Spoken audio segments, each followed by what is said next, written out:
What is going on, everybody? Welcome back to the channel. So today I have a short film to react for you guys. This one here is titled Dream of Aces. It is by Amelito. If you guys want to check out the original video, as usual, I leave the link in the description down below for you guys to check that out. But in this one, go ahead and stick around so that you can hear my thoughts after the film. Over here, the title of Dream of Aces immediately reminds me of my own struggle in life. I know the meaning of this, of the Dream of Aces.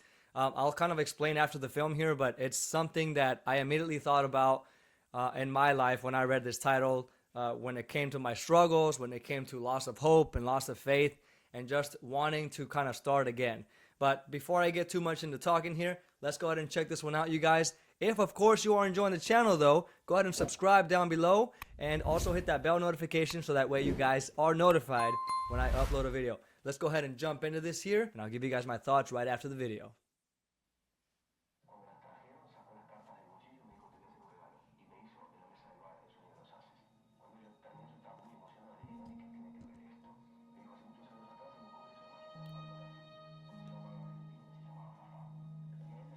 Turn off the closed captions there.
So she wrote a letter to somebody, probably him. Roberto Jansen. Roberto Johnson. Okay. Speak to the owl.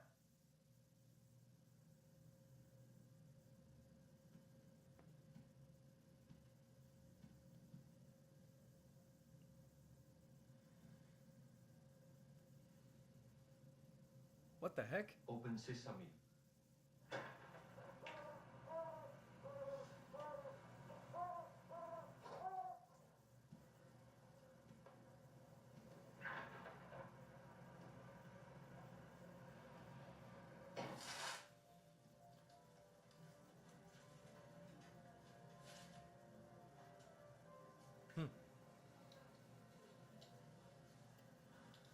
All the magicians. The Magicians Club.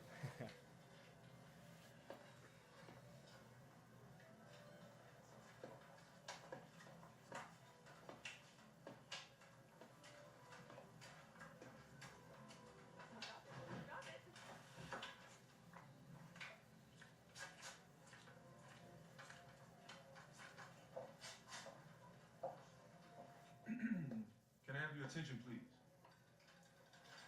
Welcome to the Palace of Magic. Now, as you all know, being accomplished magicians, you are invited here tonight to perform in order to earn your honorary place in the Magicians Hall of Fame for this year. When you're done, do not expect any applause from the judges. We're going to start first with the Roberto Jansons. Best of luck.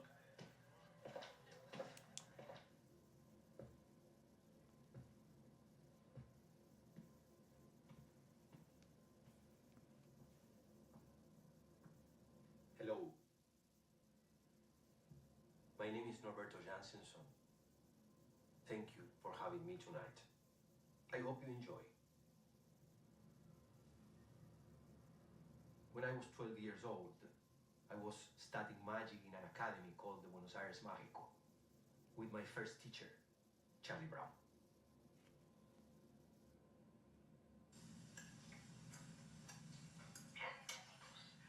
Charlie Brown. De la semana. Tenemos preparada una noche espectacular, lleno de muchas cosas divertidas. Norberto, Okay, so ¿terminaste this tu is his comida? backstory. Sí, mamá. ¿No la más? ¿Charlie muestra un truco nuevo hoy? Sí, mamá, es sábado. Y ahora, la parte favorita de todos, el mago famoso, Charlie Brown. Charlie está aquí para mostrarnos el truco nuevo de la semana. Gracias. Les tengo un truco muy bueno esta semana. ¿Listos? Por favor, el escenario es tuyo.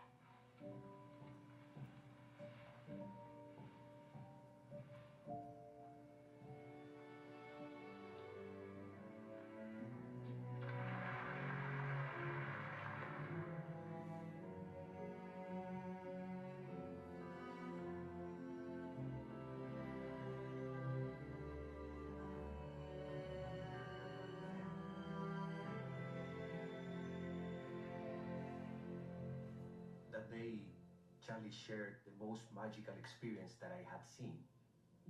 He introduced it as the Dream Oasis. From a shuffle deck, he made the four aces appear. He put the three minor aces, hearts, clubs, and diamonds, closer to him on the table, and the major ace, the ace of spades, closer to the audience. And then he put three different cards over each one of the aces. And then he grabbed all the cards in each pile to show that the aces disappeared, to appear all together with the ace of spades at the end. I know that told like this, it doesn't seem to be such a great experience, but it had a sense of mystery in it that moved me deeply.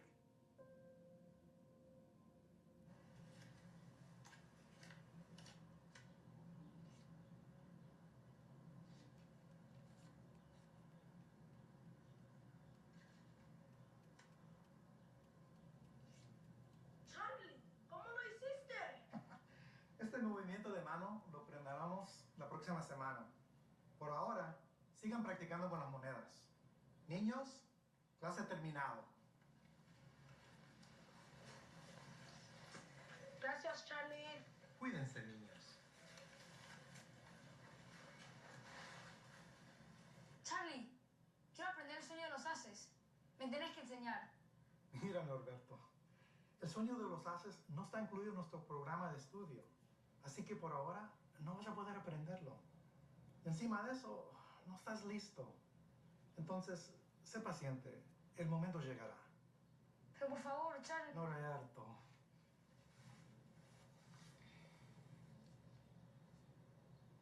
Práctica.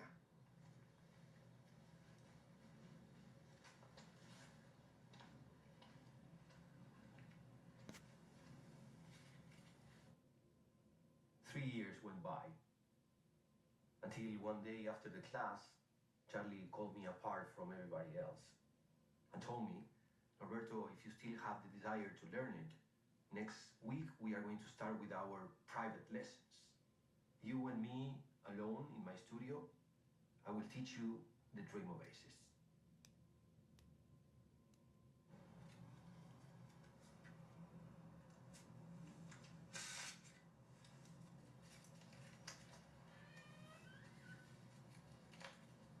Charlie, estoy acá. Entra, Norberto.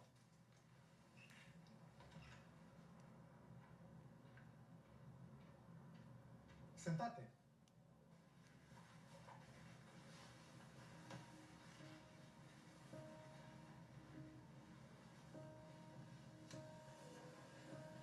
It's kind of creepy in there.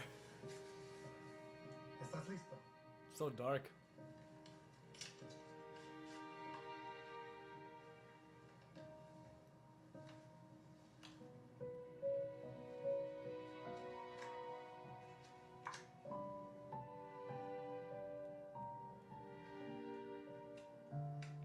Nice.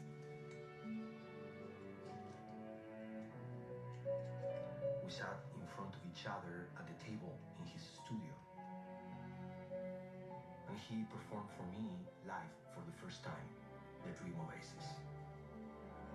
There was something very special in the way he did the effect. It was as if Charlie's fingers were ballet dancers His hands were in great harmony. It was melodic.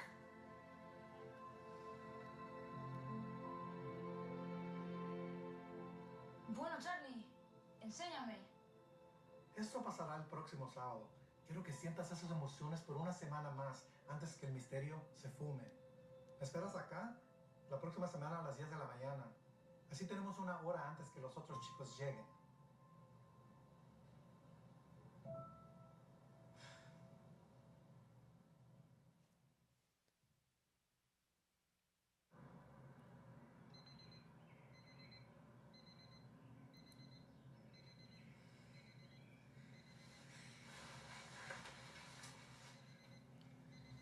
That's how I love getting up towards what I like to do. Just happy and ready to do it. No more like dreading where I have to get up to, you know. Now I get up and I'm happy. Just like Norberto.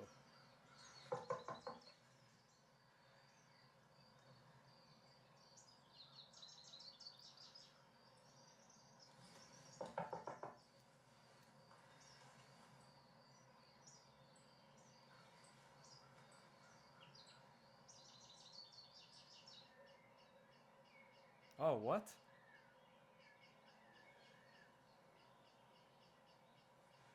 You even got there 10 minutes early.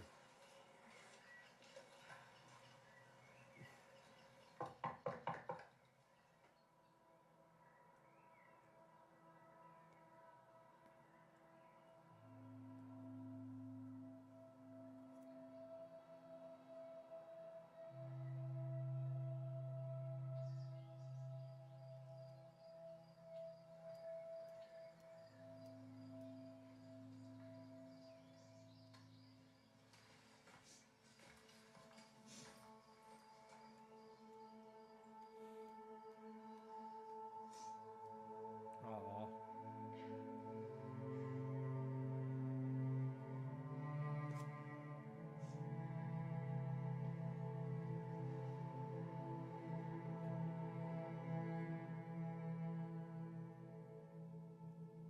Charlie Brown was 30 years old when he passed away. Oh And he was my growing God. his career so fast. But it is said that when the time comes for us to leave the train, life doesn't care where we come from, who we are, what are we doing, or where are we heading. The trip is just over. And I believe that there are pains that will hurt as long as we live. But when the sorrow for the loss of my teacher released the grip of my throat, I promised myself that I would learn to perform the Dream of Aces somehow, and I would tell my audiences that I had learned it from Charlie Brown. A long time had to go by, so tonight we can share the Dream of Aces. I hope you enjoy it.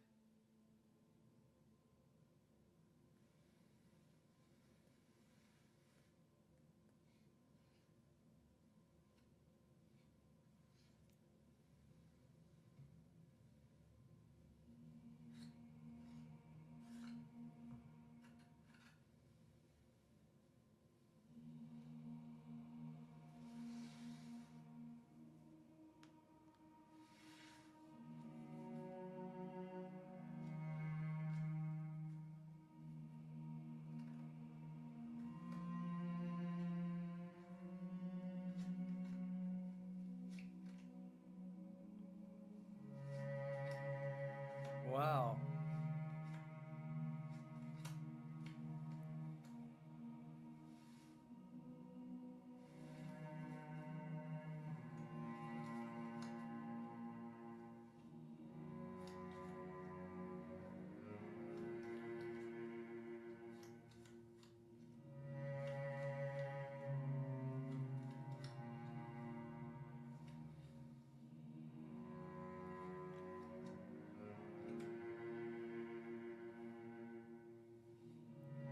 Oh my God.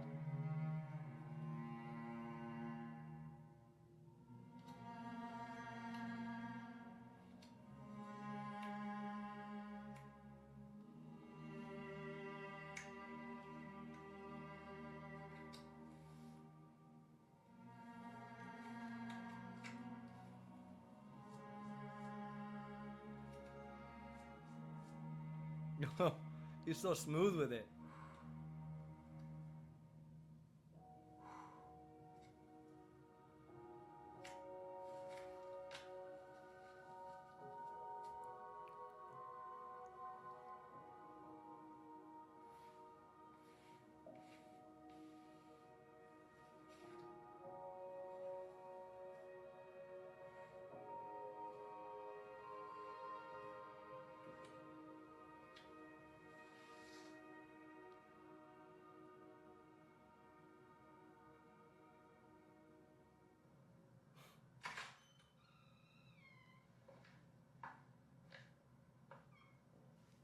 Shoot, I'm gonna clap for that.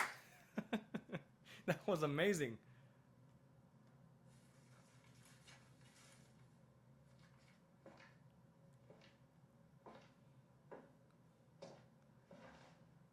I think if I was in the audience, I'd be like,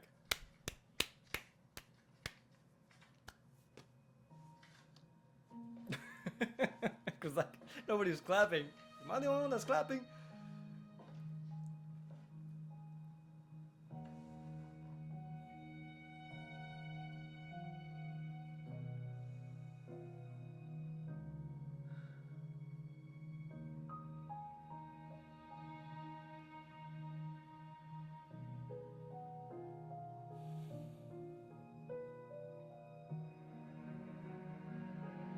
Is he gonna die?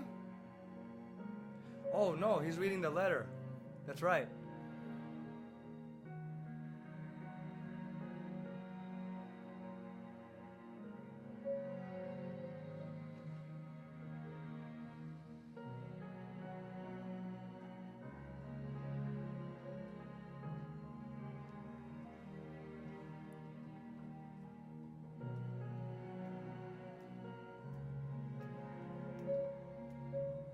There she is.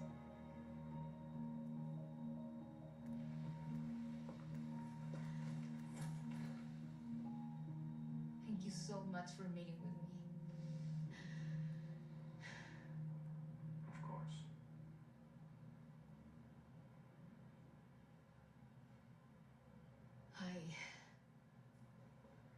I didn't know that my father died until I saw you on television. Oh, that's his daughter. When I grew up, Wow. I was taught that my father wasn't a worthy person. And my family forbidden me to search for him. But after seeing you perform and hearing you tell the story about my father, I thought, a person who can teach you what you do, a person who can trigger the kind of gratitude you have for him, cannot be a person not worth knowing. I'm sorry you had to learn it that way. Charlie was a good man. I'm just so happy that I have something now. You, who I can ask about him. So, tell me a little about yourself. Well, I spent the last years of my teens and the first years of my adulthood feeling like there was something important missing in my life. I have 2 beautiful kids, an amazing husband, decent living. I'm very happy. But the internal feeling was starting to chase me. I know it sounds silly, but when I saw the trick and you talking about Charlie like that, it all made sense. It made me realize that that missing part in my life was it.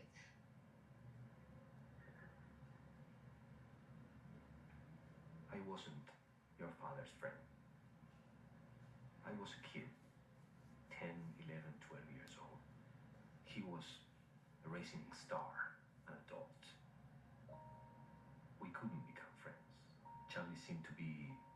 is absent. He looked into my eyes and I could sense that he was trespassing me, looking behind me or above or beyond or simply through me. I already suspected that magic was more than just tricks. And I could sense the mystery behind the tricks of Charlie Brown. And Charlie, in many ways, wasn't open to share or discuss. He was somewhere else. Maybe there was something missing in his life too. A daughter. Oh, he I, didn't talk about it. I don't know why I'm crying for someone I've never even met. We met, we talked, we cried. Since that journey started, Tamara became a different woman, a whole one. And when someone asks me, what do I mean when I say that I believe in real magic, I just tell this story. It is said that magic can't be explained, but it can be shared. And I believe that it lightens up and becomes way more powerful when we do. Wow.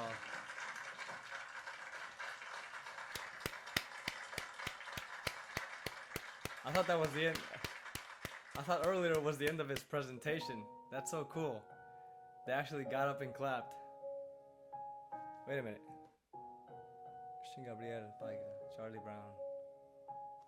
Wow. So I think that was the real guy that learned from him.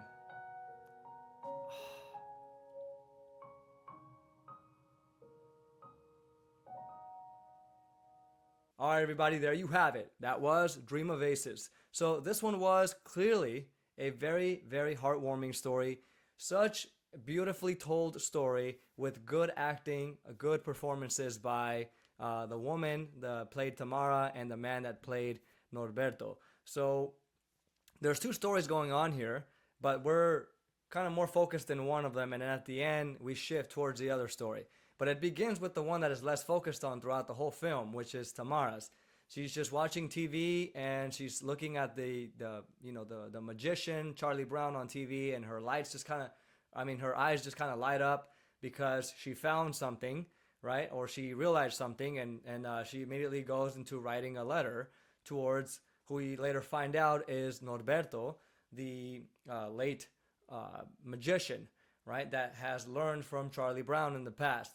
And this whole performance in that room where they have to perform in front of judges is so smooth, so well done. I was just like blown away by how smooth and so slick he was, just moving all these cards around. I know nothing about magic. I don't know much about card games either. A lot of my uncles played card games, but they never really took my interest too much. So I just know that the way people handle them is so comforting to watch.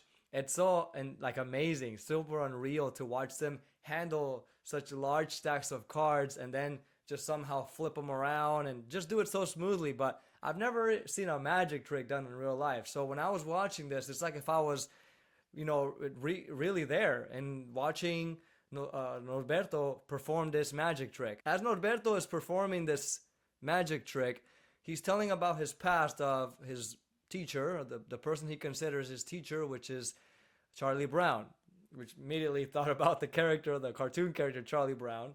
But this is another Charlie Brown, of course, which is the magician that taught Norberto. So as we go back to the story when he was a kid, he's also very interested in magic. He idolizes or just looks up to Charlie Brown, and so eventually he goes through a course where they're showing him magic tricks along with other class members, other children there, and so over time, Norberto begins to have this drive, this very big interest to learn a little bit more than just what's being taught in the classes. So then he starts meeting personally with Charlie Brown, and this is where he wants to learn the Dream of Aces. So he meets Charlie Brown in the morning the next day in his house. And so this is where he kind of just starts to teach him, but rather than teaching him step by step, he just demonstrates to him.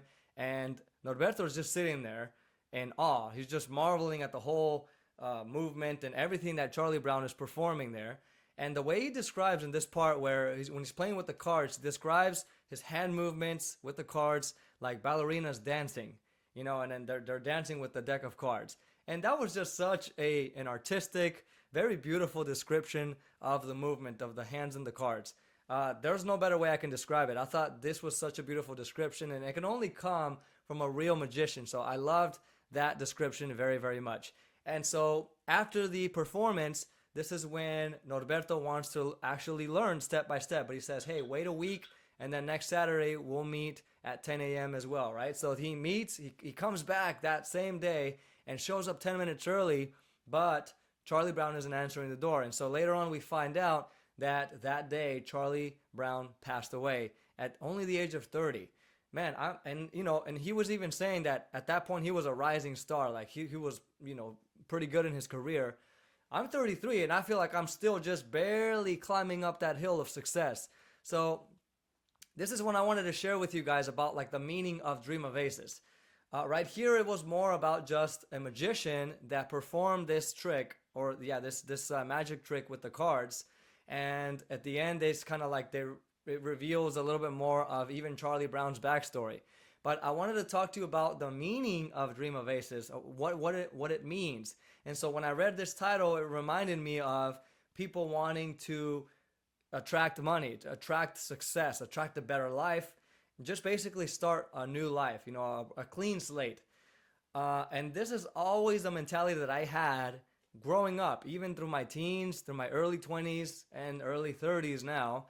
I've always wanted to be somebody better than I was yesterday. I've always wanted to attract success, attract all of these, attract money, all of these things that can help me become a better person. But I know that those things are materialistic, at least the money is.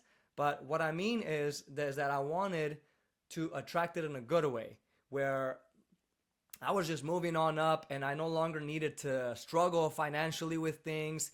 I could go wherever I want, I could buy whatever I want, and I was very good at what I did. And I've always wanted to grow and just basically go through those changes.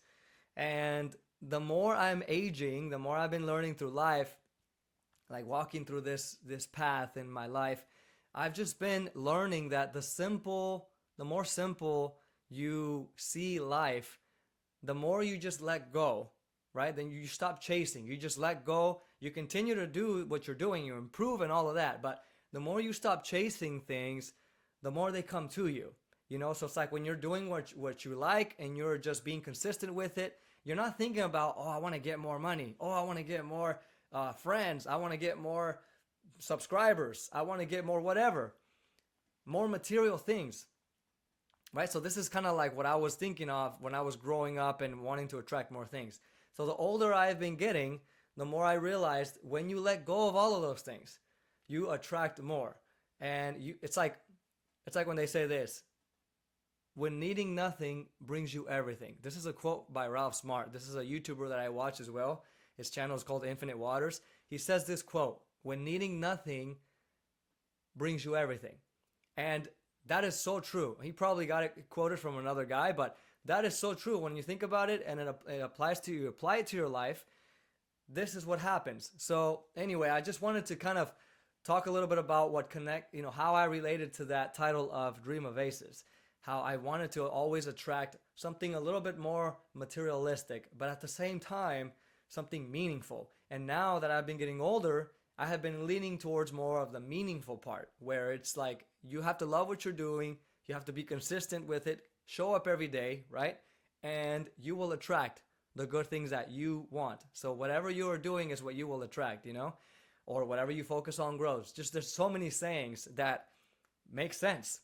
So in this story here, when we move on from the backstory, right, we get back to the present with Norberto eventually finishing his performance with the magic trick.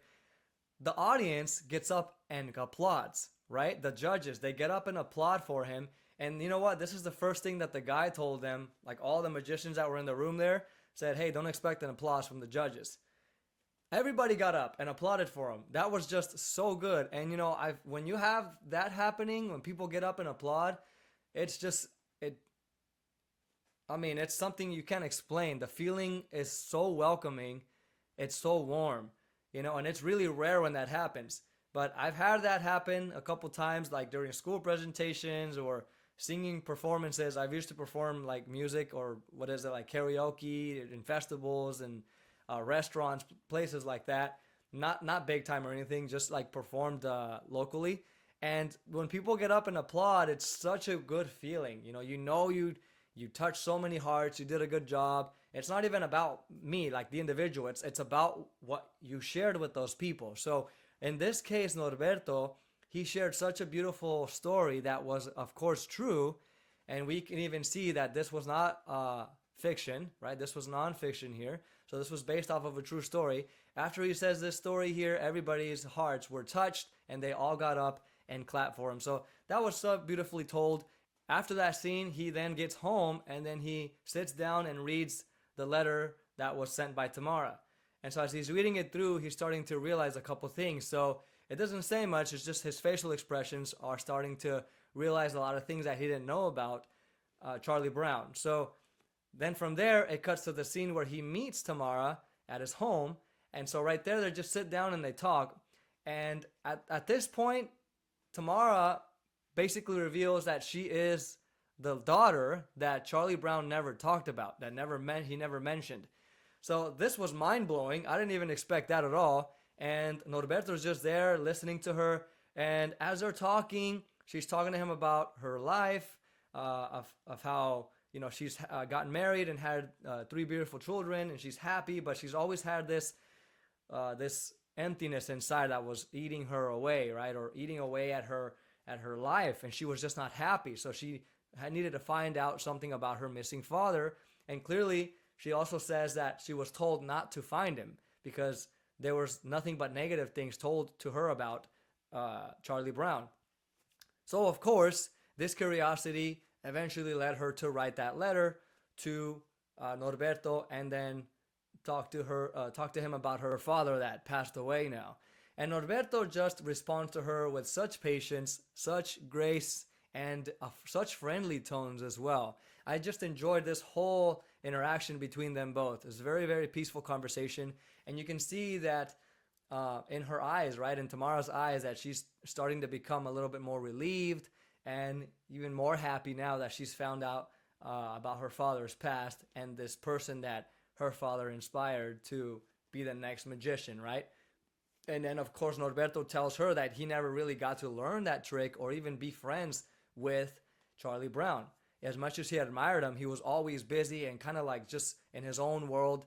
But then even he learned today, or in that scene there, that he was hiding, this whole thing about his daughter. So anyway, you guys, that was such a good film. I got nothing negative to say about this one. I think all of it was so good.